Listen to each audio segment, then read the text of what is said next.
isi perubahan itu bertentangan dengan ketentuan peraturan perundang-undangan, ketertiban umum dan atau kesusilaan, atau itu terdapat keberatan dari kreditor atas keputusan RUPS mengenai pengurangan modal. Nah, ini sebenarnya ada. Nah, siapa yang bisa memastikan ini? Nah, muncullah yang namanya verifikasi itu tadi.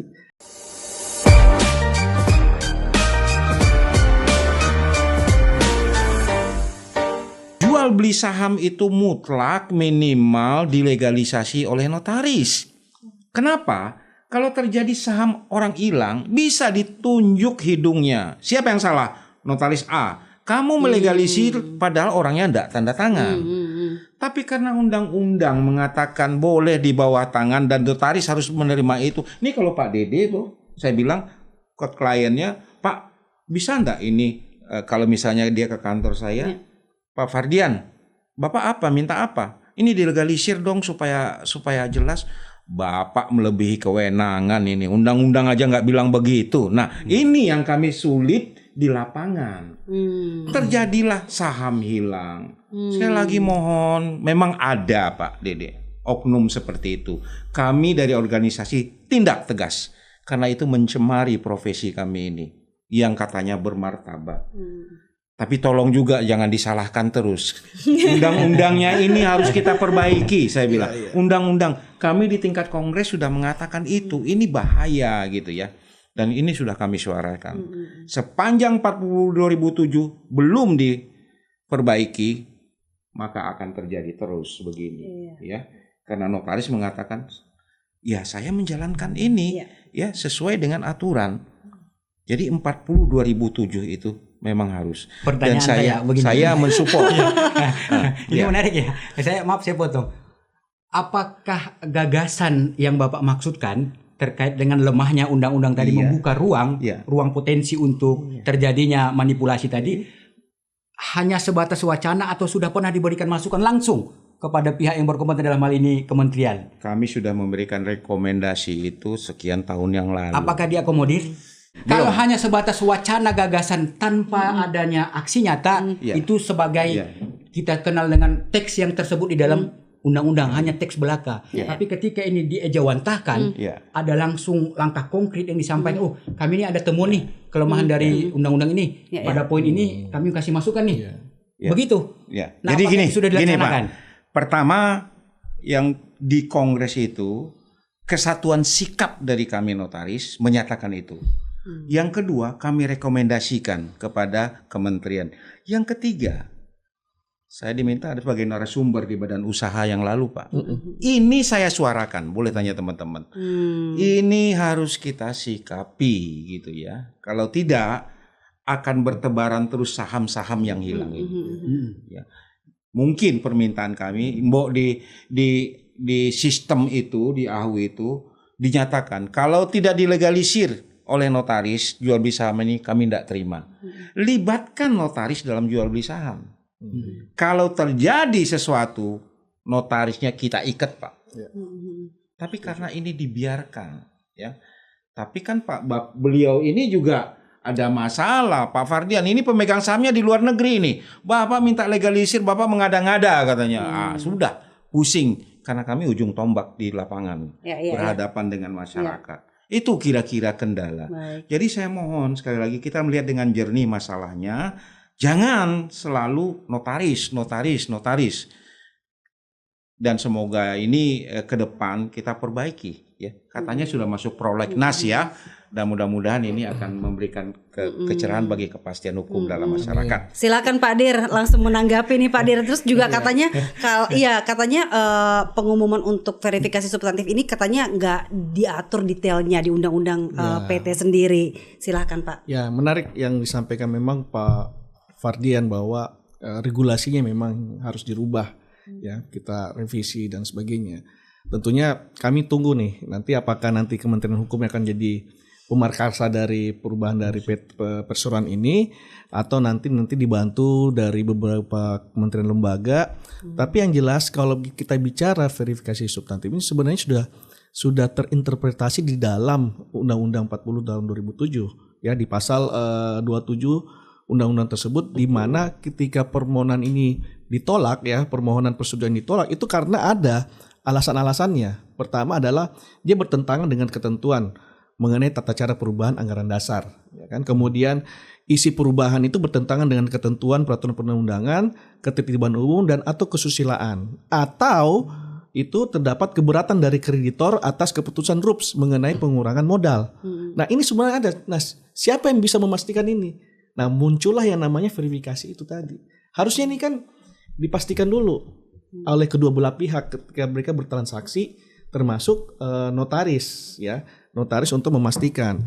Nah, ini juga ditegaskan di dalam pasal 28, ini mengatur tata cara pengajuan permohonan persetujuan perubahan anggaran dasar yang berlaku sama dengan tata cara pengesahan, di mana apabila format isian pengesahan pendirian PT dan keterangan mengenai dokumen pendukung tidak sesuai, ya. Nah, untuk memastikan bahwa ini tidak sesuai siapa? Tentunya dengan verifikasi ini kita bilang, ini tidak sesuai, harus ditolak kan gitu. Dengan ketentuan peraturan perundang, maka Menteri langsung memberitahukan penolakan beserta alasannya kepada pemohon secara elektronik. Dan di dalam verifikasi substansi sudah ada. Kenapa alasan saya ketika ada 4 kemarin masuk, kami verifikasi ada 3 yang kita setujui, 1 yang kita tolak. Karena apa? Ada perbedaan data di situ. Langsung kita kelihatan tolak. ya. Iya, langsung kelihatan situ. Kita tolak. Nah, sekarang bagaimana peran notaris ini? Kalau mereka bilang lambat sistem kami nggak lambat. Tergantung bagaimana peran dari notaris ini mempercepatnya, mengkonfirmasi segera ke pemegang saham itu.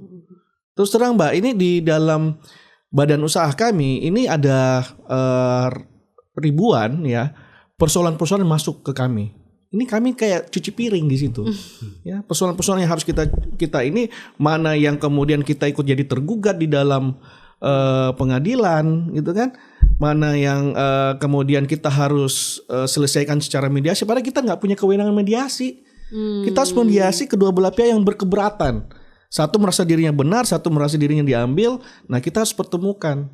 Nah, ini yang sebenarnya kita hindari seperti itu karena takutnya ada kepentingan gitu kan. Nah, tapi mau tidak mau harus kita temui karena mereka tuh datang ke AHU nunggu sampai lama, pokoknya dia mau ketemu dan pimpinan untuk menceritakan keluh kesahnya seperti itu.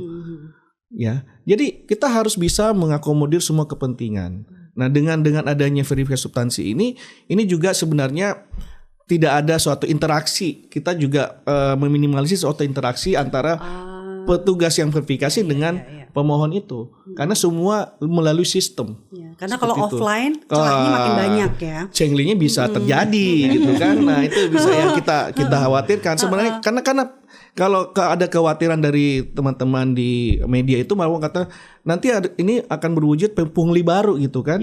Ya namanya pungli itu kan meeting of minds gitu loh. Pertemuan orang yang kemudian bisa terjadi deal-dealan seperti itu. Nah, itu yang kita minimalisir terjadi. Tapi Pak Dir, kan ini berarti kan banyak yang harus diceklis nih dengan adanya verifikasi substantif ini secara online ini. Pasti kan Pak Dir juga udah baca tuh komen. Balik ke zaman purba dong. Gimana tanggapannya? Ya itu saya bisa katakan bahwa 14 hari itu maksimal. 14 hari maksimal. Yang dikerjakan oleh notaris itu tidak pernah kita kalau bahasa kerennya sekarang cawe-cawe gitu kan. Mereka menerima dokumen dari pemohon gitu kan, mereka menyampaikan RUPS-nya dan sebagainya, kemudian nanti notaris upload. Ya itu kan semua yang kalau apabila dokumen sudah lengkap mereka tinggal upload di sistem administrasi badan hukum. Kalau kemarin diupload keluar SK perubahannya. Nah, sekarang kita tutup dulu, jangan dulu keluar SK. Kita mau verifikasi nih. Benar nggak ya? RUPS-nya itu dilakukan dengan benar gitu. Emang ada datang di dalam RUPS itu ada hadir pemegang saham. Kalau tidak hadir, tolong konfirmasi bahwa pemegang saham itu sudah menerima undangan. Gitu.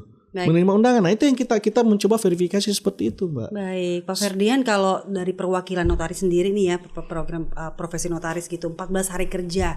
Ini katanya kelamaan. Memang sebegitu merugikannya kah? Ya. Jadi sebetulnya secara saya tidak melihat harinya dulu. Ya. Verifikasi substansi yang dilakukan oleh kementerian ini nyata kok membantu kami notaris ya sebetulnya. Saya tidak bisa berbohong juga. Memang ada ya yang diupload lain ya Pak Dir ya. Kenyataannya begitu. Kami berterima kasih. pada saat AHU online itu dicanangkan, Pak, seluruh dunia tepuk tangan ya. Starting bisnis di Kementerian Kumham itu luar biasa ya. Dalam hitungan hari, selama ini 6 bulan. Tiba-tiba blok kementerian mengatakan 1 hari jadi SK. Seluruh dunia tepuk tangan. Starting bisnis, oke, semuanya. Bank Dunia, World Bank mengatakan good gitu. Tentu Pak Dir nggak mungkin lagi kembali ke zaman dulu itu ya. 14 hari itu tentu itu paling lambat ya Pak ya. Paling maksimal. Nah, maksimum. Tapi kembali Pak Dir, saya mengatakan saya mohon saya concern sekali dengan undang-undang.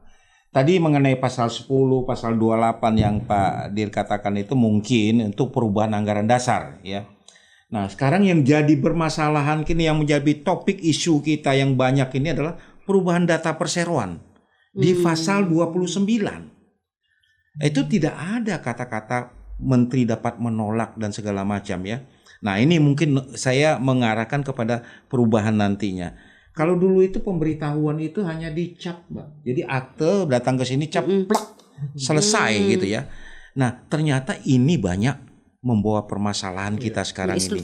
Nah, mungkin saya katakan di sini bahwasanya yuk kita ke depan tentunya Pak Dir ya, ke depan bagaimana ini kita menyelesaikan.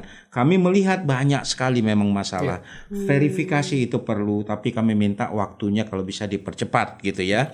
Dan mungkin dengan sistem yang baik ini bisa sehingga membantu notaris jangan lagi ada kesalahan. Nah, khusus untuk undang-undang PT Pak Dir ya. Saya ingin mengatakan untuk perubahan data perseroan. Jadi perubahan data itu Pak, untuk perubahan direksi dan pemegang saham itu bukan perubahan anggaran dasar. Itu perubahan data perseroan. Data perseroan. Nah, saya ingin mengatakan di Undang-Undang PT itu mengatakan Pak, sahnya jual beli saham, peralihan saham Pak itu apabila telah ditandatangani akta jual beli saham dan didaftarkan dalam DPS, daftar pemegang saham. Kapan sahnya pergantian pengurus? Pada saat ditutupnya rapat, nggak perlu di akta notaris. Dia rapat pemegang saham, saya angkat si Anu, top, sah. Dia bisa tanda tangan perjanjian kredit. Adapun pemberitahuan ini sifatnya administratif. Tidak ada efek apa-apa. Jadi administratifnya apa? Di dalam Undang-Undang PT, direksi yang tidak memberitahukan kepada menteri tentang pergantian direksi tidak akan dilayani. Itu sanksinya cuma. Pemegang saham yang tidak diberitahukan kepada menteri tidak akan dilayani untuk berikutnya. Sehingga ada sekarang penegasan kembali dan segala macam supaya masuk. Jadi itu mungkin di sisi perundang-undangan Pak Dir mungkin yang perlu kita perhatikan karena memang ternyata di perubahan data ini ternyata banyak fraudnya. Ya Bapak sendiri pusing memikirkannya dan itu verifikasi. Kami sangat setuju sekali dan terima kasih karena ini merupakan bantuan kepada kami notaris untuk bekerja lebih benar dan lebih baik. Ya tapi cuman mungkin waktunya dan dipertimbangkan juga bahwasanya substansinya. Ternyata pemegang peralihan saham itu berlaku dan pemberitahuannya sifatnya administratif gitu ya. Saya rasa itu mungkin dari tapi saya. Pak Fardian ini kan kita tidak bisa menutup mata bahwa di lapangan memang ada oknum-oknum yang nakal. Nah itu untuk mengembalikan kepercayaan publik. Ini komitmen dari ini tuh apa gitu? Kami untuk itu oknum-oknum yang ada bermasalah ini. Ada lembaga Pak, Bu Dia ya. Kami ada pengurus pusat dan ada dewan kehormatan. Sekarang ini kami memproses beberapa notaris ya yang menyalahgunakan akun. Itu kami proses sebagai pelanggaran etik. Ya, kami berikan sanksi dan itu malah kami lanjutkan ke majelis pengawas yang Bapak sebutkan tadi. Ini si notaris tolong dilihat apakah dia melanggar UUJN atau melanggar apapun.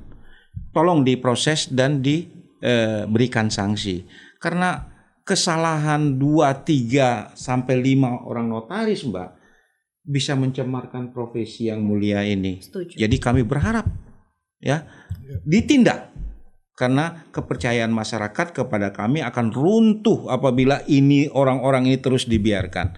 Yang bersalah tindak, tapi juga kalau yang kerjanya benar tolong dilindungi. Itu saja. Baik. Terima kasih.